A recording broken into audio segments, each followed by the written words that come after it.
I have 10 lakh rupees. ಆ 10 ಲ್ಯಾಕ್ಸ್ ನಾನು ತಗೊಂಡೋಗಿ ಮ್ಯೂಚುವಲ್ ಫಂಡ್ಸ್ ಅಲ್ಲೋ ಆಲ್ಟರ್ನೇಟಿವ್ ಇನ್ವೆಸ್ಟ್ಮೆಂಟ್ಸ್ ಇದೆ ಇಂಡಿಯಾದಲ್ಲಿ. Liquidity easy. ಪ್ರಾಪರ್ಟಿ ತಗೋತೀನಿ ಅಂದ್ರೆ ಲಿಕ್ವಿಡೇಟ್ ಮಾಡೋದು ತುಂಬಾ ಕಷ್ಟ.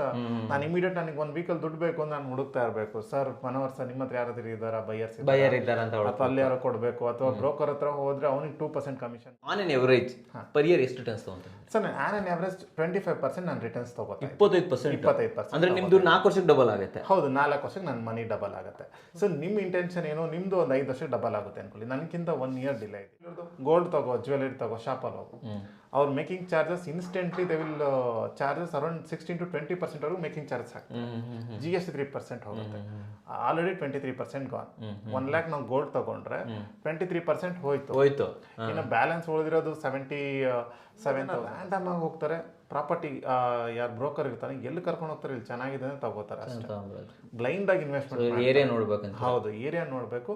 ಅಲ್ಲಿ ನಿಮಗೆ ಎಷ್ಟು ರಿಟರ್ನ್ಸ್ ಕೊಡ್ತಾ ಇದೆ. ಕನ್ನಡಿಗರಿಗೆ ನಮಸ್ತೆ ಮಾಡ್ತಿರುವಂತ ನಾನು ನಿಮ್ಮ ಕನ್ನಡಕವರ ಬಂದಿರೋ ಒಂದು ಹೊಸ ವಿಡಿಯೋ ಜೊತೆ, ಒಂದು ಹೊಸ ಫೈನಾನ್ಷಿಯಲ್ ಇನ್ಫಾರ್ಮೇಶನ್ ಜೊತೆ. ಕನ್ನಡಕವರ ಚಾನಲ್ ಅಲ್ಲಿ ಫೈನಾನ್ಷಿಯಲ್ ಇನ್ಫಾರ್ಮೇಶನ್ ಕೊಡಬೇಕು ಅಂತಂದ್ರೆ ಇರೋದು ಒಂದೇ ವೇ, ಅದುವೇ easy clear tax. And easy clear tax ಕಡೆಯಿಂದ ನಮ್ಮ ಜೊತೆ ನಮಗೆಲ್ಲರಿಗೂ ಕೂಡ ಚಿರಪರಿಚಿತವಾಗಿರುವಂತಹ ಮಂಜುನಾಥ್ ಸರ್ ಇಲ್ಲೇ ಇದ್ದಾರೆ. ವೆಲ್ಕಮ್ ಅಣ್ಣ ಸರ್. ಸರ್ ನಮಸ್ಕಾರ. ಸರ್ ನಮಸ್ಕಾರ ಸರ್.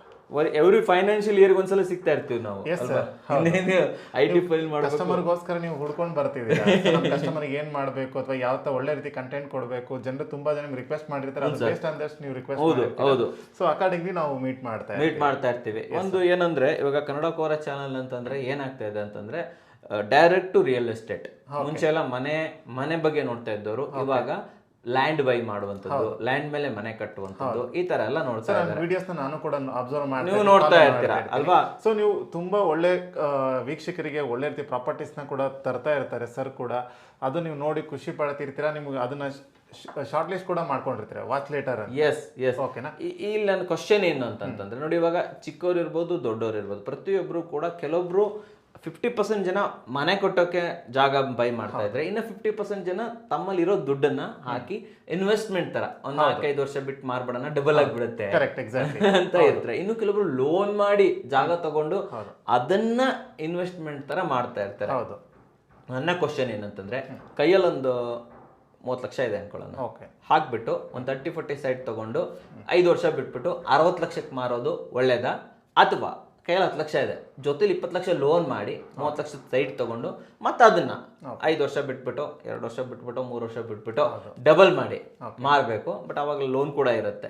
ಎರಡು ಆಪ್ಷನ್ ಸರಿನಾ ಅಥವಾ ಬೇರೆ ಏನಾದರೂ ವೇ ಇದೆಯಾ ಸರ್? ನೀವು ತುಂಬಾ ಕ್ಲೈಂಟ್ಸ್ ನನ್ ಕೂಡ ಕಾಲ್ ಮಾಡ್ತಿರ್ತಾರೆ, ಸರ್ ಯಾವ ಥರ ಲೋನ್ಸ್ ಮಾಡಬೇಕು ಅಥವಾ ಯಾವ ಥರ ಬೈ ಮಾಡಬೇಕು ಅಲ್ಲ, ತುಂಬ ಜನ ಕ್ವಶನ್ಸ್. ಇದು ರೆಗ್ಯುಲರ್ ಕ್ವಶನ್ಸ್. ಬಟ್ ಇಲ್ಲಿ ತುಂಬ ಜನ ಪ್ಲ್ಯಾನಿಂಗಲ್ಲಿ ಎಡುಕೋತಾರೆ. ಸೊ ನಾನು ಯಾವ ಥರ ಪ್ಲ್ಯಾನ್ ಮಾಡ್ತಾ ಇದ್ದೀನಿ ಬೆಟರ್ ಅಂತ. ಫಾರ್ ಎಕ್ಸಾಂಪಲ್, ಈಗ ನೀವು ಒಂದು ಸಿಚುವೇಶನ್ ಹೇಳಿದ್ರಿ, ನನ್ನದು 30 lakhs ಇದೆ, ಬಟ್ ನಿಮ್ಮ ಇಂಟೆನ್ಷನ್ ಏನು, ನನ್ನ ಮನಿನ ಡಬಲ್ ಮಾಡಬೇಕು ಅಂತ. 2 ಸಿಚುವೇಶನ್ ಇದೆ ಸ್ನೇಹಿತರೆ.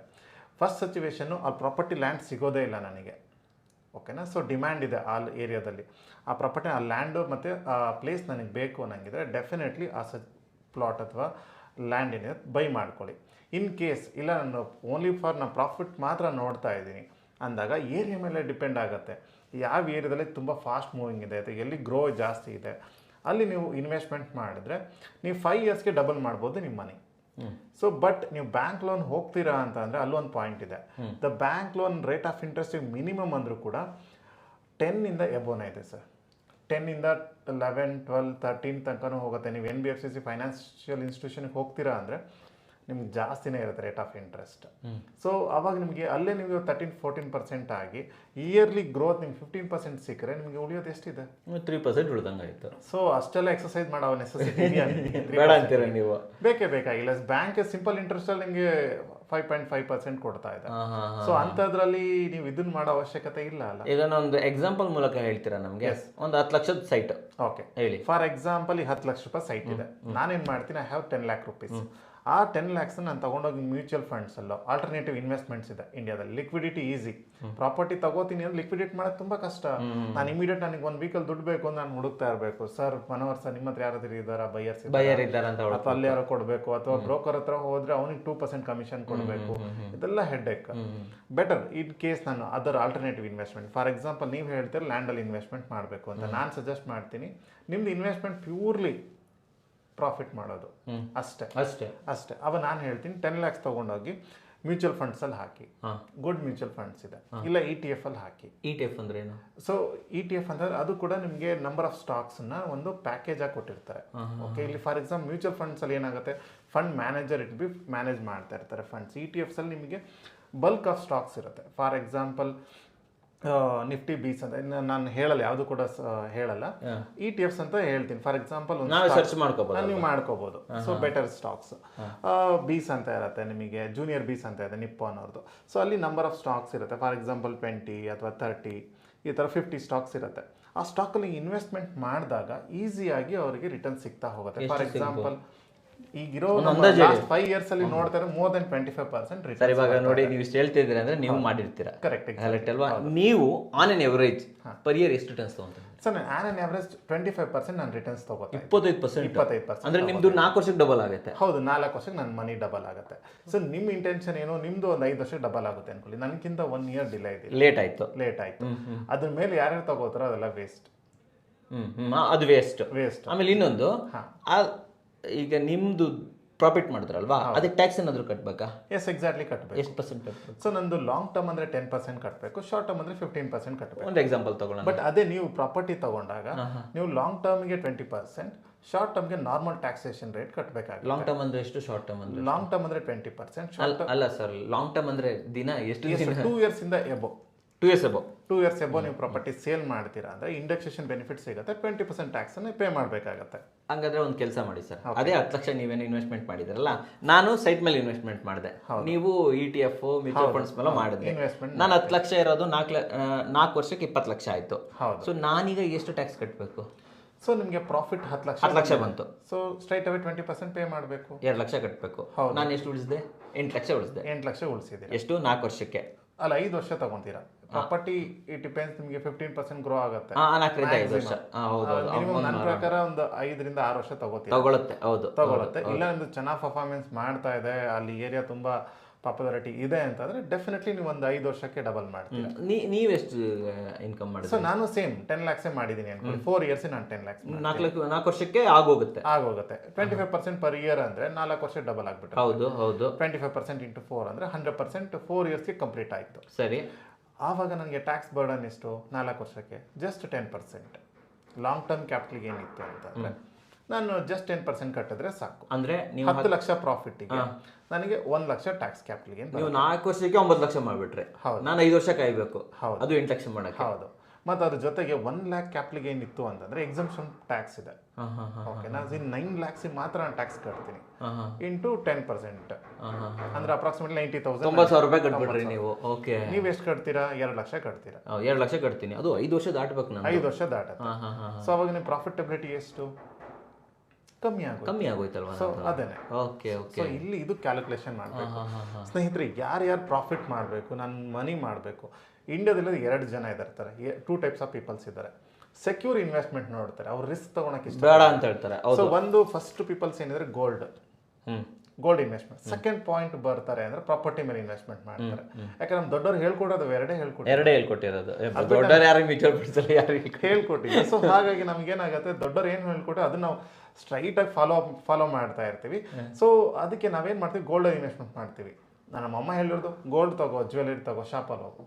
ಅವ್ರ making charges instantly they will charges around 16 to 20% ವರೆಗೂ ಮೇಕಿಂಗ್ ಚಾರ್ಜಸ್ ಆಗ್ತದೆ. GST 3% ಹೋಗುತ್ತೆ. Already 23% gone.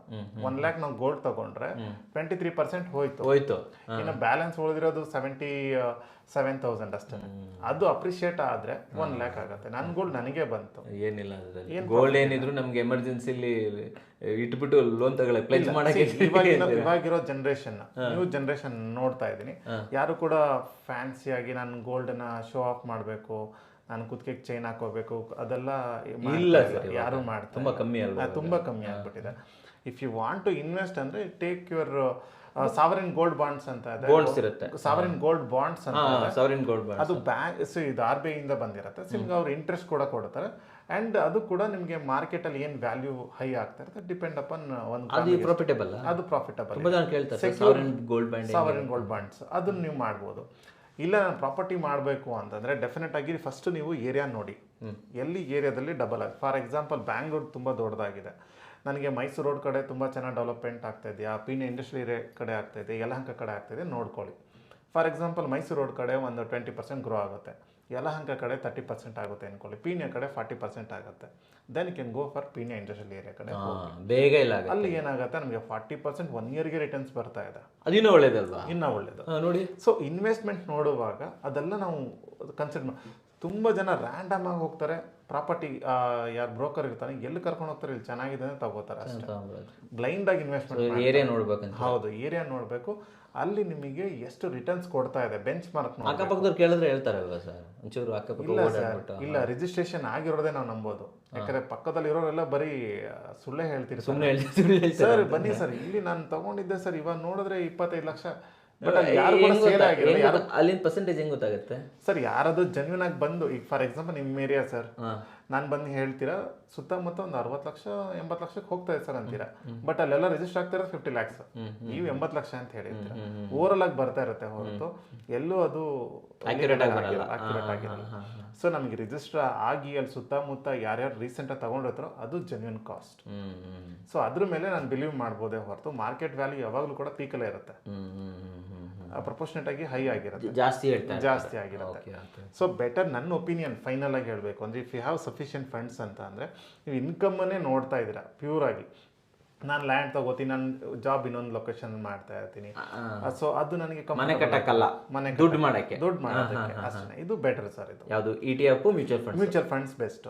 ಇನ್ನು ಸ್ವಲ್ಪ ನೀವು ಎಜುಕೇಟೆಡ್ ಆಗಿದ್ದೀರಾ, ಸ್ವಲ್ಪ ನಿಮಗೆ ಸ್ಟಾಕಲ್ಲಿ ಪ್ಲಾನಿಂಗ್ಸ್ ಎಲ್ಲ ಚೆನ್ನಾಗಿ ಬರ್ತಾ ಇದೆ ಅಂದರೆ, then you can go for stock investments. Direct ಸ್ಟಾಕಲ್ಲಿ ಇನ್ವೆಸ್ಟ್ಮೆಂಟ್. ಅಲ್ಲಿ ಎಷ್ಟು ಇನ್ವೆಸ್ಟ್ಮೆಂಟ್ ರಿಟರ್ನ್ ಸಿಗುತ್ತೆ? ಸೊ ನೀವು ಯಾವ ಥರ ನಿಮ್ಮ ನಾಲೆಡ್ಜಲ್ಲಿ, ನಿಮ್ಮ ನಾಲೆಡ್ಜ್ಗೆ ಬೆಲೆ ಸಿಗುತ್ತೆ. ಸೊ ನಿಮ್ಮ ನಾಲೆಡ್ಜ್ ಎಷ್ಟು ರೈಟ್ ಸ್ಟಾಕ್ ಅಥವಾ ಗುಡ್ ಸ್ಟಾಕನ್ನು ನೀವು ಪಿಕ್ ಮಾಡ್ತೀರೋ ಅದ್ರ ಪ್ರಕಾರ ನಿಮಗೆ ರಿಟರ್ನ್ ಸಿಗ್ತಾ ಹೋಗುತ್ತೆ. ಇಲ್ಲಿ ರಿಸ್ಕ್ ಇಲ್ವಾ ಸರ್ ETF ಮತ್ತು ಮ್ಯೂಚುವಲ್ ಫಂಡ್ಸಲ್ಲಿ? ಮ್ಯೂಚುವಲ್ ಫಂಡ್ಸ್ ಸ್ವಲ್ಪ ಕಮ್ಮಿ. ಫಾರ್ ಎಕ್ಸಾಂಪಲ್ ನಿಫ್ಟಿ 50 ಅಂದ್ಕೊಳ್ಳಿ, ಫಾರ್ ಎಕ್ಸಾಂಪಲ್ ಬೆಂಚ್ ಮಾರ್ಕ್ ಒಂದು 20% 18% ಇದೆ ಅಂದರೆ, ಸೊ ಅಕಾರ್ಡಿಂಗ್ ನಿಮ್ಮ ಲ್ಯಾಂಡ್ 15% ಇದೆ, ಆಲ್ರೆಡಿ ಇಸ್ 18%, ಇನ್ನು 3% ನನಗೆ ಎಕ್ಸ್ಟ್ರಾನೇ ಸಿಗ್ತಾ ಇದೆ. ಲಿಕ್ವಿಡಿಟಿ ನನಗೆ ಇವತ್ತು ಬೇಕು ಫಂಡ್ಸ್, ಇನ್ನು 2 ಡೇಸಿಗೆ ಬೇಕು ಅಂದರೆ ಇಮಿಡಿಯೇಟ್ ಲಿಕ್ವಿಡಿಟಿ ತಗೋಬೋದು. ಬಟ್ ಅದೇ ನೀವು ಪ್ರಾಪರ್ಟಿ ಇಟ್ಕೊಂಡು ನನಗೆ ಇಮಿಡಿಯೇಟ್ ಆಗಿ ಬೇಕು, ನನಗೆ ಎಮರ್ಜೆನ್ಸಿ ಇದೆ ಅಂದರೆ ಸಾಧ್ಯನೇ ಇಲ್ಲ. ನೀವು ಮಾರ್ಕೆಟ್ ವ್ಯಾಲ್ಯೂಕ್ಕಿಂತ ಕಮ್ಮಿ ಕೊಡಬೇಕಾಗತ್ತೆ ಎಮರ್ಜೆನ್ಸಿ ಬೇಕು ಅಂದರೆ. ಫಾರ್ ಎಕ್ಸಾಂಪಲ್ ನಿಮಗೆ 20 ಲಕ್ಷ ಕೋಟ್ ಮಾಡ್ತೀರಿ, ಇಲ್ಲ ನಾನು 16 ಲ್ಯಾಕ್ಸ್ ಕೊಡ್ತೀಯ ಅಂದರೆ ಕೊಡು, ಇಲ್ಲಾಂದರೆ ಬೇಡ. ಅವಾಗ ಏನು ಮಾಡ್ತೀರಿ, ನಿಮ್ಗೆ ನೆಸೆಸಿಟಿ ಇದೆ, ಹೌದು, ಸೇಲ್ ಮಾಡಲೇಬೇಕು, ಲಾಸ್ ಆಗುತ್ತೆ. ಸೊ ಇದು ಒಂದು ಪಾಯಿಂಟ್ ಆಫ್ ವ್ಯೂ ನೀವು ಮಾಡ್ಬೋದು ಅಂತ ಹೇಳ್ತೀರಾ. ಸೊ ನೀವು ಹೇಳ್ತಾ ಇರುವಂಥದ್ದು, ಮನೆ ಕಟ್ಟಕ್ಕೆ ಬೇಡ ಗುರು, ದುಡ್ಡು ಮಾಡಬೇಕು ಅಂತಂದ್ರೆ you go for mutual funds or ETF or direct shares ನೀವು ಇನ್ವೆಸ್ಟ್ಮೆಂಟ್. ಇದ್ರ ಬಗ್ಗೆ ಯಾರಿಗೂ ನಾಲೆಜ್ ಇಲ್ಲಪ್ಪ, ನಿಮ್ಗೆ ಕಾಂಟ್ಯಾಕ್ಟ್ ಮಾಡ್ಬೋದಾ ಸರ್? ಇಲ್ಲಿ ಏನಾಗುತ್ತೆ, ಅವರು ಸ್ಟಡೀಸ್ ಮಾಡಬೇಕಾಗತ್ತೆ. ನಾವು ಯಾರಿಗೂ ಕೂಡ ಬೇಸಿಕ್ ಟ್ರೈನಿಂಗ್ ಅಂತ ಹೇಳ್ಬಿಟ್ಟು ಎಜುಕೇಶನ್ ಎಲ್ಲ ಕೊಡೋಕ್ಕಾಗಲ್ಲ. ಸೊ ಅವರು ಬುಕ್ಸ್ ತಗೊಂಡು, ಅದಕ್ಕೆ ಸ್ಪೆಸಿಫಿಕ್ ಬುಕ್ಸ್ ಇದೆ, ಕೋರ್ಸಸ್ ಇದೆ, ತಗೊಂಡು ಅವರು ಡೈಲಿ ಬೇಸಿಸ್ ಅಲ್ಲಿ ಸ್ಟಡೀಸ್ ಮಾಡಿಕೊಂಡು ಅವರು ಇನ್ವೆಸ್ಟ್ಮೆಂಟ್ ಮಾಡ್ಕೋಬಹುದು. ಅಲ್ಲ, ಏನಾದರೂ ಇದ್ರ ಬಗ್ಗೆ ಮಾಡಿಬಿಟ್ಟಿದ್ದಾರೆ ಆಲ್ರೆಡಿ, ಅದ್ರ ಬಗ್ಗೆ ಟ್ಯಾಕ್ಸಿನ ಇದು ಬೇಕು, ಅಸಿಸ್ಟೆನ್ಸ್ ಬೇಕು ಅಂದ್ರೆ ನಾವೆಲ್ಲ ಹೆಲ್ಪ್ ಮಾಡ್ಕೊಡ್ತೀವಿ. ಫಾರ್ ಎಕ್ಸಾಂಪಲ್ ಈಗ ಪ್ರಾಪರ್ಟಿ ಪರ್ಚೇಸ್ ಮಾಡಿದ್ರು, ಸೇಲ್ ಮಾಡಿದ್ರು, ನೀವು ಕಾಂಟ್ಯಾಕ್ಟ್ ಮಾಡಿ ಹೇಗೆ ಟ್ಯಾಕ್ಸ್ ಕಟ್ಟಬೇಕು ಅಥವಾ ಹೇಗೆ ಪೇ ಮಾಡಬೇಕು, ಇನ್ಕಮ್ ಟ್ಯಾಕ್ಸ್ ಫೈಲಿಂಗ್ ಹೇಗೆ ಮಾಡಬೇಕು ಅದೆಲ್ಲ ಕಂಪ್ಲೀಟ್ ನಾವು ತಿಳಿಸ್ಕೊಡ್ತೀವಿ. ಇನ್ ಕೇಸ್ ನೀವು ಸ್ಟಾಕಲ್ಲಿ ಮಾಡ್ತಾ ಇದ್ದೀನಿ ಸರ್, ನನಗೆ ಇಷ್ಟು ಪ್ರಾಫಿಟ್ ಬಂದಿದೆ ಅಥವಾ ಈ ತರ ಟ್ಯಾಕ್ಸೇಷನ್ ಫೈಲ್ ಮಾಡಬೇಕು ಸರ್ ಅಂದ್ರೂ ಗೊತ್ತಿಲ್ಲ ಅಂದ್ರೂ ಕೂಡ ನಾವು ಮಾಡಿಸ್ಕೊಡ್ತೀರಾ ನೀವು, ಅಲ್ವಾ? ಓಕೆ, ನೋಡಿದ್ರಲ್ಲ ವೀಕ್ಷಕರೇ, ಈಸಿ ಕ್ಲಿಯರ್ ಟ್ಯಾಕ್ಸ್ ಮುಖಾಂತರ ನೀವು ಎಲ್ಲಿ ಇನ್ವೆಸ್ಟ್ಮೆಂಟ್ ಮಾಡಬೇಕು, ಎಲ್ಲಿ ದುಡ್ಡು ಮಾಡಬೇಕು, ಎಲ್ಲಿ ದುಡ್ಡು ಕಳ್ಕೊಬಾರ್ದು, ಪ್ರತಿಯೊಂದನ್ನು ಕೂಡ ತಿಳಿಸ್ಕೊಡ್ತಾ ಇರ್ತೀವಿ. ದಯವಿಟ್ಟು ವಿಡಿಯೋ ಶೇರ್ ಮಾಡೋದನ್ನ ಮರಿಬೇಡಿ. ನಿಮ್ಮ ರೀತಿಯಲ್ಲಿ ಅನೇಕ ಜನ ನಾಲೆಜ್ ಇಲ್ದೇನೆ, ನನಗೂ ಕೂಡ ಗೊತ್ತಿಲ್ಲ ಅಲ್ವಾ, ಸೊ ಆದ್ದರಿಂದ ನಾಲೆಜ್ ಇಲ್ದೇನೆ ಇರ್ತಾರೆ. ಸೊ ಅಂಥವ್ರಿಗೆ ನೀವು ಕೂಡ ಒಂದು ಹೆಲ್ಪ್ ಮಾಡಬೇಕು ಅಂತಂದ್ರೆ ವಿಡಿಯೋನ ದಯವಿಟ್ಟು ಶೇರ್ ಮಾಡೋದನ್ನ ಮರಿಬೇಡಿ ವೀಕ್ಷಕರೇ. ಜೊತೆಯಲ್ಲಿ ಚಾನಲ್ನ ಸಬ್ಸ್ಕ್ರೈಬ್ ಮಾಡಿ. ಆ್ಯಂಡ್ ಈಸಿ ಕ್ಲಿಯರ್ ಟ್ಯಾಕ್ಸ್ ಅವ್ರದ್ದು ಕೂಡ ಸೋಷಿಯಲ್ ಮೀಡಿಯಾ ಹ್ಯಾಂಡಲ್ಸ್ಗಳಿದೆ, ಅದನ್ನು ಕೂಡ ಫಾಲೋ ಮಾಡೋದನ್ನು ಮರಿಬೇಡಿ. ಇದೇ ರೀತಿಯಲ್ಲಿ ಇನ್ನೂ ಕೂಡ ಹೆಚ್ಚಿನ ಮಾಹಿತಿಯನ್ನು ತರ್ತಾ ಇರ್ತೀವಿ. ಕಮೆಂಟ್ ಸೆಕ್ಷನ್ಗೆ ಹೋಗ್ಬಿಟ್ಟು ದಯವಿಟ್ಟು ನಿಮಗೆ ಯಾವ ಪಾಯಿಂಟ್ ಬೇಕು, ಯಾವ ಸಬ್ಜೆಕ್ಟ್ ಬೇಕು ಅನ್ನೋದನ್ನು ತಿಳಿಸ್ಕೊಟ್ರೆ ನಮಗೂ ಈಸಿ ಆಗುತ್ತೆ, ನೆಕ್ಸ್ಟ್ ವಿಡಿಯೋ ಮಾಡೋದಕ್ಕೆ ತುಂಬ ಹೆಲ್ಪ್ ಆಗುತ್ತೆ ಅಂತ ಹೇಳ್ಬೋದು. ಸೊ ನಮ್ಮ ವೀಕ್ಷಕರಿಗೆ ಒಂದು ಒಳ್ಳೆ ಇನ್ವೆಸ್ಟ್ಮೆಂಟ್ ನಾಲೆಜ್ ಕೊಟ್ಟಿದ್ದಕ್ಕೆ ತಮಗೆ ಧನ್ಯವಾದಗಳು. Thank you sir. ಧನ್ಯವಾದಗಳು ವೀಕ್ಷಕರೇ.